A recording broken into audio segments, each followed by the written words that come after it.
Good morning, Serene. Thank you so much for joining us this morning. Good morning, Lynn. Thanks for having me. Begin by telling us more about the damaging effects of throwaway fashion, because I don't think we'll actually think about this. Well, actually, as you said, UK shoppers own more than 10 billions of clothes, and we're currently consuming 26 kilos of new clothing a year, and they basically end up in landfills. And when we burn them, zips and buttons are very difficult to burn, so it contributes in carbon emission. And yes, the fashion industry is the second most pollutant in the world, right after the petrol one. That is absolutely quite shocking, because I mean, a lot of the upmarket fashion labels, they were told that they actually admitted that they were burning stock rather than discounting it, with Burberry incinerating £28.6 million of products last year. Yeah, I know. And they'd rather destroy their stock than sell it at a discounted price, and I think it's rather shocking. I know, but they are not. I mean, I shouldn't just highlight Burberry, because it's also reporting that Nike, H&M, Urban Outfitters, Michael Kors and Victoria's Secret are also guilty of destroying their products as well. I know, but I think that we do produce too much. There are too many collections. High street retailers offer new collections every 2 weeks. Certain brands have weekly drops. So we're all guilty of buying too much because we're pushed to consuming too much, and we buy stuff that we usually don't really need. Do you think it's because we bow to the pressure? Is that why we own so many clothes that we don't wear? Yeah, but there's sometimes, well, I'm sure you're familiar with the retail therapy. So sometimes we buy on an impulse, and usually the clothes don't fit right, or we bought them because they were super marked down and we have the feeling that we made a bargain. But social media are accentuating that trend, because there's a very popular hashtag on Instagram. It's the OOTD1, outfit of the day. There's a lot of people who buy an outfit just to take a picture of themselves, like once on Instagram, and then either they return them, or they return the items, or they throw them away. But even if they return them, some retailers don't even bother repackaging, restocking, relogging them in their website. They just discard them. Wow, I actually thought they actually got channeled out again. I didn't realise that a lot of them actually just put them to the side. That's awful. I know. Why do you think the fashion industry is so unsustainable, Serene? Well, there are manufacturers. Actually, when you buy something cheap, like a £3 T-shirt, and I'm myself guilty of that, you might ask yourself in what condition it has been manufactured and how much the people who actually did that T-shirt were paid. And to produce 1 kilo of cotton, you have to use 10,000 liters of water. So it's not really sustainable. And when you buy that £3 T-shirt, usually, well, in my case, it had a hole in a week, so I threw it away. And then you buy another £3 T-shirt. So it's really a circle. Yeah, there is a reason why it's a £3 T-shirt, really, isn't it, Serene? Yeah. And that is really what that's that that throwaway clothing brands, isn't it? You just buy it, wear it, throw it away, and it's quite unsustainable. It is extremely unsustainable, and not to mention the dyes that are used are extremely pollutant, and usually the waters that has been used to dye the products are released in the rivers, polluting entire villages. It's really when you scrape it all back and have a proper look at it, because we don't when we're walking into the shops and we pick up and go, that's a bargain.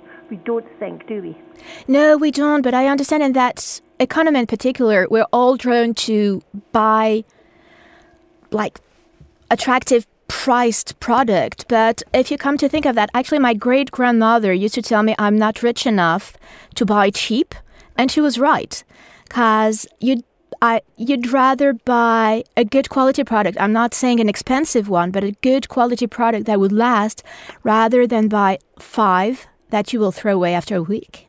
but it's retraining ourselves, because if you're going in with the family, you will buy the 5, won't you, rather than the 1.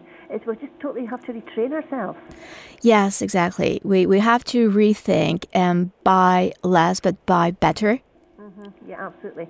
So going back to the luxury brands we were talking about, the waste that they have, because I actually watched it, there's a little wee video on social media, I watched that this morning, and the waste is, you can't even begin to put it into words. How can we try and stop them from wasting these products? The brands or the consumers, you mean? Yeah. The brands?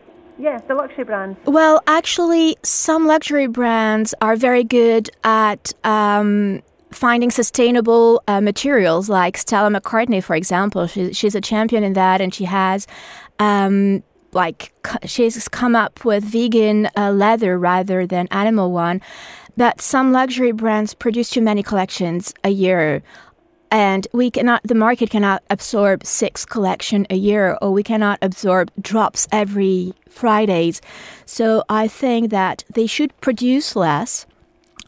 And rather than burning their stock, a good solution would be to offer them on consignment. And that's what we do at Nothing to Wear. We revive older collections and we offer them for rent to customers that couldn't afford actually to buy a Chanel suit or a Saint Laurent blouse or dress.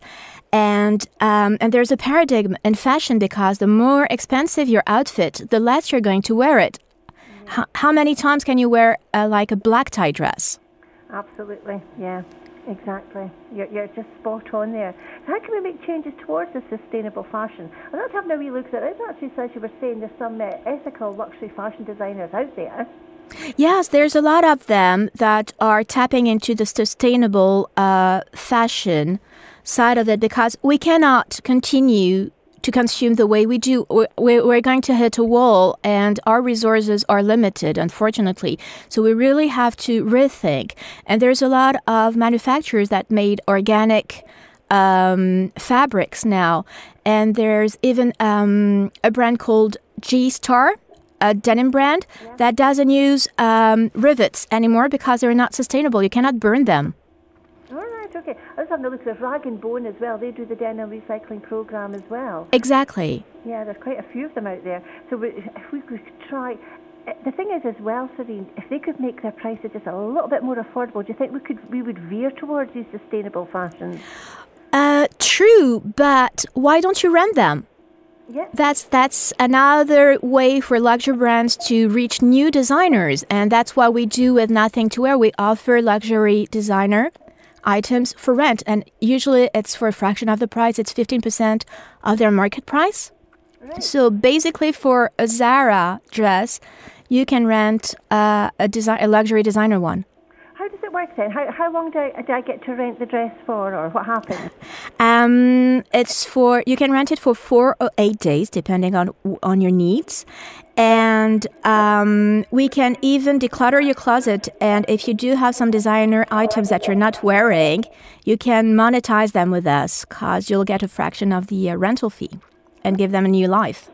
That is such a good idea, isn't it? It's a hub for all our clothing that we can just dip in and out of without cluttering up our wardrobes and the environment. Exactly. So where can our listeners go for more information about this, Serene? Well, they can go to nothingtowear.com, where all the collections are shown. And actually, if they want our stylists to come and declutter their closet and make a little bit of money out of their unworn luxury dresses, everything is on the website. We'll be more than happy to do so. I had a look this morning. It is very easy to manoeuvre through, and you just drop a message and the stylist will pop round and sort out your wardrobe. Oh, my dreams have been answered. Thank you so much for joining me this morning, Serene. I will definitely declutter this weekend, I promise. Thank you very much, Lynn. And don't hesitate to call me. I'll personally help you with that. Thank you. It will be a pleasure. Okay. But I might take you up on that. Yes, please do. Thank you, Serene. Have a good day. Thank you very much for having me. You're very welcome. Bye. Bye.